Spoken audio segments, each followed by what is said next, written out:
everyone, it's Maddie. Welcome back to my channel, and today's video is going to be kind of dealing with type 1 diabetes and the vomiting illnesses or illnesses that involved throwing up, diarrhea, dehydrating type illnesses, and kind of the dangers with them being a type 1 diabetic. There's a lot of danger that can happen with either just throwing up in general, or if you're like me and you're pretty sure you caught some sort of stomach bug or food poisoning, that you kind of get an idea of what to happen and kind of how I went through it and stuff like that. So first of all, the danger with being a type 1 diabetic and having vomiting is, one, if you have active insulin in your body like I did and you upthrow your food, well, guess what? You're going to have plummeting blood sugars, and you're going to have to try to stomach things to keep your sugars up, or be able to administer glucagon or get intravenous sugars if you can't keep your sugars up. The second issue that applies to everybody is dehydration with vomiting and diarrhea, and you need to make sure that you're able to keep fluids down as much as possible, or just keep an eye on like your urine concentration, because if it starts getting super dark, then you're probably getting dehydrated or you're having a lot of diarrhea. So if you don't like talking about this kind of stuff, or this kind of stuff bothers you, please do not watch this video. I'm making this as solely an educational video on how I dealt with this somewhat dangerous situation as a type 1 diabetic. And this is my first ever that I know of in my life that I've actually had a stomach illness in my life. Like, I've thrown up, in my life, not a ton, but like most of the time it's just because I overate or I ate something super acidic, and that's what I thought this was until the vomiting went for over 7 hours. So this is kind of a crazy story, but this happened to happen on my first diaversary. How wonderful that on July 22nd, diabetes nearly killed me again, exactly 1 year later, but this time from dangerous low blood sugars that could have happened, and not able to keep sugar levels up. So I'm kind of freaked out about what's going to happen next year. I feel like July 22nd is just a horrible day for me, and hopefully, like, if I had 2 years of bad, maybe I'll have 2 years of good. I don't know, but I'm freaking out. There's something written in the stars for July 22nd. So I'll kind of give you a backstory, kind of what happened. So I felt fine all day. Mowed grass, everything, and for lunch I had a salad from Arby's. This is where I think it really started, and you'll kind of get the story as I'm going on and how I'm thinking of things and how I'm kind of giving a good idea that I actually had a stomach bug.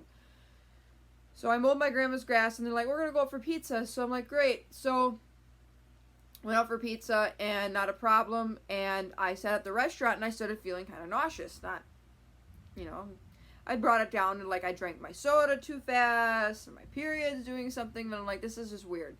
So I ate my food, I had my pizza and whatever. And I had an extended bolus going, and I think that's what partly saved me, is that I only had like to fight off 3 units of insulin on board, versus like having to fight off the full 6 that you would normally take, like if you're on an injection or whatever the case may be. So then I got in the car and I laid on my belly the whole way home, because the nauseated just started getting worse and worse and worse. And I knew I'd given a little bit too much insulin up front for my pizza, because I was starting to drop down anyway. And I was nauseous, but then my blood sugar went kind of low, so I had a little juice, held it down, and all of a sudden I had the urge to throw up, and out it went. I threw up everything, my whole meal.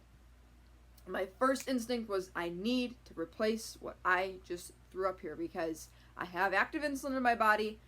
I need to figure out a solution. So in between cleaning up my own vomit and everything else, I started slugging as much juice as I could hold down and as much honey as I could hold down. And I think what saved me is that because in between all my periods of throwing up, I had like every 20 minutes I was like, or 30 minutes I was actually throwing up. I was able to stomach some of that sugar, so you could see on my monitor it would like go up to like 90 and then start heading down. And when I started seeing it decline again, I would start immediately shoving sugar in my mouth. And I'm like, I don't care how high my blood sugar goes. I would rather be high than low right now, because right now I need to fight 3 units of insulin. I shut off my basal insulin, figured I can't be fighting that right now. The last thing I need to fight. And this continued for hours and hours and hours until I had all the food thrown up, and I thought I was past the worst. I thought that, like, I just overate or something really acidic happened. or just something really weird. But then several hours passed throughout the night. By the time like 11 or 10 or 11 o'clock rolled around, at this point I was puking for over 2 hours. And this time it was just slime coming out of me, just pure fluid. I'd drink a little water, it'd come out. Or I'd be laying in bed, and I'd fall asleep for 2 hours or an hour and a half, wake up and throw up. This continued, like I said, from about 9 o'clock at night till 4 in the morning. And I knew it wasn't just overeating, because at that point, if it was just that, I would have felt better and I wouldn't have thrown up half of my own bodily fluids. And I was starting to get that metallic taste in my mouth, which is a classic sign of either like a food poisoning or a stomach bug. And I'm just like, oh dear Lord, I just can't deal with this anymore. But it finally passed for me, and I was able to make it. And by the grace of God, I was able to make it because of an insulin suspend feature on the insulin pump and being able to hold down some sugary foods. And I did my darndest to hold them down. As much as it hurt to eat them, I was doing it because I was not going to touch the glucagon if I didn't need to, because the lowest my blood sugar went was like the upper 60s. But because I could see it was up, down, up, down, up, down, up, down on my monitor, it was just freaking me out, because you just don't know when it's just going to turn and go downhill really quick. But I canceled my extended bolus immediately. I suspended my insulin immediately, so I only had to fight 3 units of insulin. I kept my insulin suspended for over 2 hours while I was fighting off that remaining IOB. And when the IOB was totally gone, I turned my basal insulin back on real low. I turned it down real low because I figured at that point my blood sugar was now 120. And I'll show you my 24-hour graph and kind of how everything went with that. Figured I was in a safe zone, and I was like, you know what, if I met my blood sugar tonight, I'll let it ride 140 to 160, because if I throw up again, or I decide to eat more, or if for whatever reason my body just gets ultra insulin sensitive and I plummet, if I plummet from 140 down to 100, that's not going to kill me. If I'm sitting at 80 and plummet down 40, I'm going to be at 40. So that's kind of how the background went, and now I'm going to give you kind of the tips that I'm going to give you if you're going to ever experience this, and kind of how to deal with it. And another thing that I noticed that it wasn't like just my stomach is on Wednesday, 2 days later, my mom ended up with this same thing. Her body responded a little more differently. She had more of the diarrhea than the actual throwing up, but we still had both coming out of either end, and it was horrible. But hers probably went through her body slowly, because like I'm pretty sure I got mine from like either a virus or somebody not properly washing their hands and handling that salad. And it got in my stomach really quickly. I ate that salad at noon and started throwing up at 9. It gave it 9 hours for it to get to my digestive system. Whereas with her, I think she got hers through possibly not having her hands completely clean from helping me clean up my own vomit. And if she didn't wash her hands completely and she touched her nose or touched her mouth, it goes down her digestive tract, and it took a little longer because she didn't have direct contact with like any of the contaminated food or the contaminated meal, and she got sick a day and a half or 2 days later. And then of course I'm leery, because now that I understand how this was passed, like I'm washing my hands crazy helping her. So first of all, stomach bugs are the worst. I never ever want to go through this again. I would rather go through the flu again than, I've been to the flu twice in my life. I'd rather go through the flu 5 times over than go through this, because when your stomach's sick, your whole body feels sick. And I'm only 3.5 days past this, and I'm still noticing effects from it. I'm still tired. I'm still achy muscle-wise in the abdomen, in the chest, in my back, in my hips from throwing up so bad. My neck aches. I actually threw up so hard, you're probably not gonna like to see this, but I actually threw up so hard that I busted all the little blood vessels in the white of my eye on the left side. The right side's healed now, but that is normal. These are called subconjunctival hemorrhages. There's nothing wrong with them. It happens from eye trauma, or it happens from having so much force exerted on your blood vessels when you're straining to like vomit or go through any like strenuous muscle activity. You can actually bust the blood vessels in your eye, right underneath there's your eye, then you have blood vessels, and then when they bust, there's nowhere for that blood to go. And because the white of your eye is pure white and it's kind of like distinct and clear, Any little bit of blood is going to be easily seen and it's going to look freaky, but it does not affect my vision. I can totally see clear with it. It is healing, and I can tell it is healing because of the way the color is dissipating and also by the way that it feels. It feels kind of itchy a little bit, but it does not cause any pain and it is not affecting your vision. But if you do have something like this and it is causing vision problems or pain, it's probably something different and it's probably nothing or something that should be worth getting checked out, but I'm not concerned about it. I've had this happen to me one other time when I had a dodgeball get hit in my eye in school.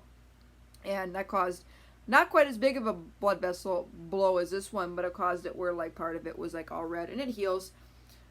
Just make sure you're maintaining as normal blood sugars as possible so that the healing process can add up. This is no different than having a bruise, because all a bruise is busted blood vessels right beneath the skin, and because of the way your skin tone is and the way your veins and your capillaries align, they turn kind of purple.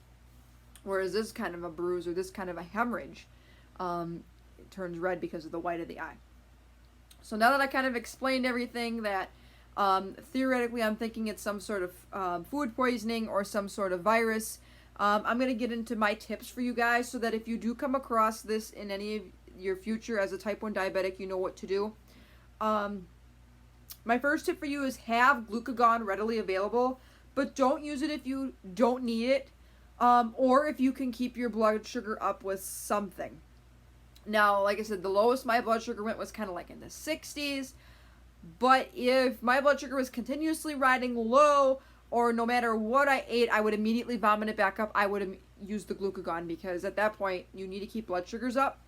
But part of the reason why I didn't want it at first to begin with anyway was not because of like not wanting to use it, but because if I'm already feeling nauseated and vomiting, glucagon can actually induce that. And I didn't want to induce it any further and dehydrate myself further and make myself feel worse. I would have sooner went into the emergency room and had them give me pure dextrose in my veins before having to use this glucagon. And also because, like I said, I didn't have severe low blood sugars. And my blood sugars weren't low for very long because I thank the Lord, praise God, that I was able to keep my blood sugars up as much as possible. They go up, down, up, down, up, down, but at least I was able to stomach something to keep them up. So keep the glucagon on the back burner, but don't use it immediately if you don't have to. Don't like start jumping the gun and getting to all conclusions and stuff. But the more tips I'm going to give you here can help you not have to use the glucagon. And also I didn't really want to like use it and feel stupid for calling my endo team and being like, you know, I used glucagon because I had a stomach bug. Now it's not like it's a stupid reason, but I feel like it wasn't appropriate. And like I said, not because of not wanting to use it, but because I think it would have induced the nauseated feeling worse and probably would have made me more dehydrated. And that could have led into me going into the hospital, having to get fluids put back into me. I remember my mom saying, like, if you throw up, like, you know, this many times, like, I'm taking you to the ER. And I said, no, we're not going to the ER. I said, because I'm going to fight this off as long as I can keep my blood sugar up. That is my main goal. And then anything else will come after, such as rehydrating myself and all these different things. So the second tip I have for you guys is to use your continuous glucose monitor and your insulin pump to your advantage if you have one. If you have an insulin pump, shut your basal off. Shut it off for as long as you need to. You're better off having your blood sugars run a little high. And this is the one circumstance where I didn't care how high my blood sugar went because I could deal with it later. Let your blood sugars run higher, because then if you throw up more food or throw up your sugar or whatever the case may be, if your blood sugars are higher, you have a lot more leeway for the blood sugar to drop, versus if they're riding normal blood sugars, well, it doesn't take long for them to get into the lower blood sugars.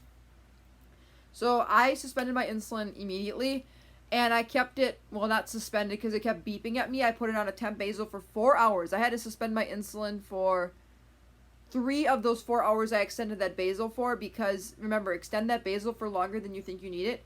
And I had to have my basal shut off for 3 hours. It took me 3 hours to stop fighting blood sugars that would go from 70 to 90, 70 to 90, 70 to 90, to get a blood sugar that was steady and stable at 120.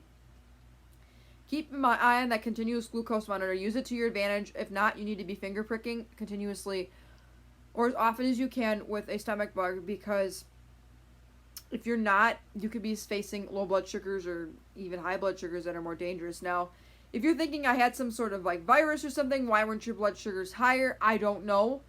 My theory is it's some sort of virus that went through my body or some sort of very fast stomach bug because of the fact that my mom got it a few days later, that it wasn't just my body reacting to something strange. It was something that was passed through what we call the fecal oral route, meaning that my mom could have had some of my little bit of vomit on her hands, not have quite cleaned her hands up enough, touched either her nose, her eyes, or her mouth, swallowed any potential virus or bacteria, and have gotten it into her digestive system. That's why it probably took her longer to get hers, and she ended up with the same thing. So, you know, take it or leave it for what you can, and just deal with it as you go. And I feel like don't jump the gun and go to a hospital right away, especially if you have like a CGM and an insulin pump. Like, the insulin pump helped so much because I was able to exchange that basal for bolus. I allowed that bolus insulin to be active because you have no choice. So you might as well shut off one thing so you only have one less thing to fight for insulin wise. Now, if you're on injections, what I would do, you know, I'm thankful, thank God I wasn't on injections, because if you're on injections, you have to fight long-acting insulin at that point too, because that lasts 24 hours. Now, when I actually started throwing up at that point, if I was still on injections, that's about the time when my long-acting would have been worn off. If you're going to take long-acting at the time that you're going to throw up, please do not take it. Skip it for a little bit, because that's only going to help you keep your blood sugars up. Even if you have to skip it for a full day and just use rapid-acting insulin for a full day, do so, because it's easier to fight off one side of insulin than the other. And the easiest thing to cut out is your basal insulin, and especially on a pump, because that's the thing that shuts off, and nothing at that point is then flowing into your body. It's whatever insulin you took prior that you have to fight. And cancel any boluses, cancel any whatever, just so you have less to fight. The third tip I have for you guys is have a lot of simple and easy to digest or easy on the stomach forms of sugar ready. When I had juice originally, I kept like throwing it up because of the acidity. I was able to down some of the juice, so I kept going back and forth between like juice, and then I finally figured like honey would work perfect because it's like pure sugar and you could easily swallow that, and that coats the stomach. It's not really bothersome. I'll tell you, I ate probably about 60 grams of rapid-acting carbs to keep my blood sugar up. And you're going to have to deal with this with the stomach bug, and you may have to, and I'm going to talk about this, you may have to deal with this in the days following a stomach bug, because you're, at least with my body, I've noticed I've been so insulin sensitive. Like, I feel like I'm going through, like, my pancreas is, like, going through, like, a relived honeymoon or something, where, like, I'm taking so little insulin. It's crazy, but it's gradually going up now day by day. I'm starting to notice my body's getting more back to its normal self, and it's just going to take time, and that's something I'll talk about at the end. But honey's a great one. Cake gels. That oral glucose necklace that I did a review for you guys, that would be an excellent choice, because that can get rubbed right in the cheeks and get absorbed super quick. Anything that's really just like jelly, pure sugar that can be easily swallowed. Keep that on hand, and if you can stomach it, eat it, because if you can't stomach it, then you're going to have to either use glucagon, or you're going to have to go into the emergency room, and they're going to have to dump dextrose in your veins. So keep a lot of that simple acting sugar on hand that's easy on your belly. Number 4 is to ease back into eating foods when you finally get past the nauseated feeling. Now, like, I didn't eat anything acidic. I avoided dairy. I avoided caffeine. I avoided those main things, and I stuck with, like, eggs. Eggs were okay for me towards the end. Breads. I had peanut butter. That didn't really bother me too much. Lots of water. Sugar-free jellos. Puddings. That's what I stomached a lot the first couple days after. Even though I was super hungry, I was so scared to take, you know, tons of insulin and have my blood sugar crash. So I would eat something that was, like, 10 carbs and bolus for, like, a unit. Because if I were to throw that up again, I can fight a unit off easier than I can fight 6 units off. So then you're going to slowly, gradually progress your way to that. And I got to the point where I was able to take 4 or 5. And then I'm, you know, now I'm back to where I am. But I had to do some adjusting on my insulin to carb ratios the past couple days, because of the fact that I'm ultra insulin sensitive for these period of recovering from the stomach bug. The 5th tip I have for you is, if you're going to eat, do not pre-bolus. You don't want the insulin to get ahead of your body. This is a preventative measure in case, again, you do throw it up. Guess what? you don't have that insulin. You have a little time with that insulin. Or if you're like me, after a stomach bug, if you've been through this before and you seem to be insulin sensitive, then you don't need insulin going first. You need the carbs to go first so that the carbs get a lead on the insulin so that they match better and you don't go with a low blood sugar. Number 6 is to err on the side of caution and run higher or slightly elevated levels. Again, I'm going to show my picture here. If you had like, maybe you run higher with the stomach bug, but I definitely know initially when you throw up and you have active insulin in your body, you're going to be running lower with the stomach bug. And that night when I was like finishing all the throwing up for 7 hours, I kept my blood sugars between like 130 and 180. And I was fine with that because you never know if my blood sugars were just going to randomly plummet or something weird was going to happen. I had a buffer. I wouldn't have let them run higher than that though, because then you're going to start feeling sick from maybe ketones, and then you're going to have to worry about ketones. You could check for ketones at this point because you can have ketones and with lower blood sugars levels, especially if you have your insulin suspended. I could have had ketones.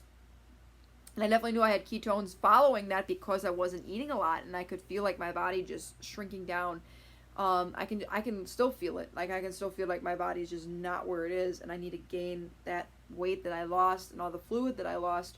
So if you can run on a little higher blood sugars initially when like you're throwing up, do so, because that'll might help save you from like crashing and plummeting out. Keep in mind, this is the final tip I'm going to talk about, is you're going to probably feel like crap. This is only 4 days after and I'm still not fully recovered. I'm reading a lot of research that it takes you about a week to a week and a half for you to really get back in your groove, because it takes it literally sucks the living soul out of you to have a stomach bug. I said, I'd rather go through the flu than ever go through this again. So your insulin needs are probably going to change during and after during your recovery of a stomach bug. For me, I've had to reduce my insulin. I'm running a low basal rate right now. It's probably a combination of not just this, but another few things. Could be the temperature. I'm thinking it has something to do with not PMSing anymore. It's definitely part of it. But I have a theory that because my body hasn't really been getting the appropriate amount of sugar from food, my liver's been having to spill it out. And when your liver can no longer keep spilling out all the sugar, I probably ate away a lot of my stored glycogen, well, then your body's going to need that sugar. So you're not going to need as much insulin to cover for that, and because your body's trying to store away some sugar. Or your body's trying to regain the energy it needed back. Listen to your body as you kind of go through the recovery. Like I started craving salty things like a couple days after, and it was probably a good sign that I was down on electrolytes. So I started having more of the salty things that I could stomach. Like I put like eggs with a little bit of salt or some cheese, or even like Jello. And if you can like sprinkle salt and eat it, do it. Or even like if you can stomach like 0 sugar Gatorades, go for it. Because you're probably going to need to replenish the electrolytes you lost in your fluids. But don't do so right away. Do it gradually, because you don't want to like slam your body with a whole bunch of stuff and then throw it all up and then you're starting all over again. So make sure you do that. Make sure you stay hydrated, and know that if you are like me, or you notice you've had this before, you're probably going to be insulin sensitive for several days after, or you're going to be able to eat a lot of things uncovered. And I'm kind of taking advantage of this, you guys.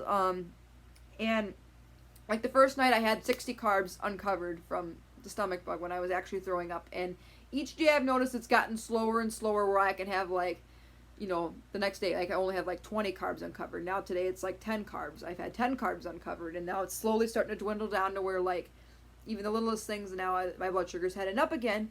So I know I'm going to have to go back to my old routine of like pre-bolusing and stuff, but I'm taking advantage of the fact that I don't have to pre-bolus right now.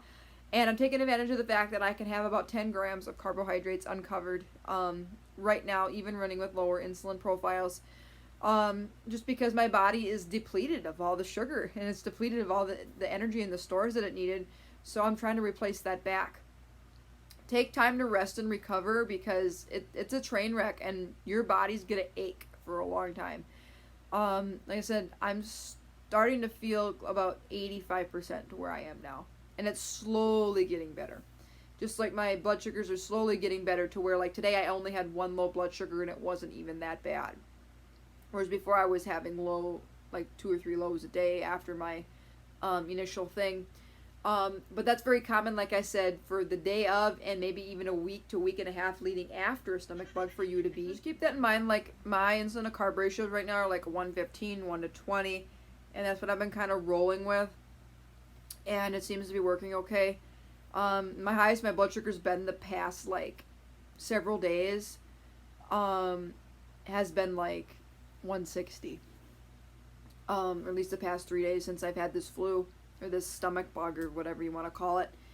And just keep an eye on that. And like I said, I only have 1 low blood sugar today, so I must be like, the changes I'm making must be working, and I'm going to keep running with these changes until my body snaps out of this insulin sensitive period. May take a while, we don't know. Roll with the punches. Like I said, I'm not a doctor, but I have a good theory that it's because my body is needing all this excess sugar, that it just doesn't need to be storing away as much. It needs it to replenish the fuel, so you don't need as much insulin to store things away. So that's my theory behind why you become insulin sensitive after, at least with me, after a stomach bug. Now you could run higher if you had like a fever, or you might be more bound to run high if it was like a bacterial stomach infection where you actually needed antibiotics. But these are my tips for you guys. I hope it helped. Like I said, I'm only on day 4 after this, and I'm still not 100% there. But I know I'm going to get there, and it's just going to take time. I've been doing a lot of just like relaxing and, you know, trying to do stretches to try to relax these muscles and get the tension out of my muscles, taking ibuprofen, drinking a lot of fluid, starting to eat now. And I find it easier since I've been sick to like eat smaller things, you know, and less carby things all at once, because like I said, if you don't feel like you're ready to get back into like dumping so many units of insulin up front, and because if you're insulin sensitive like me right now dealing with a stomach bug, like you're better off, like I said, doing like 10 carbs here, 20 carbs here, 10 carbs here, 20 carbs here, and then you're not fighting all this insulin. So if this video helped you prepare for a stomach bug or give you a better idea of what a stomach bug looks like for a type 1 diabetic, give it a thumbs up.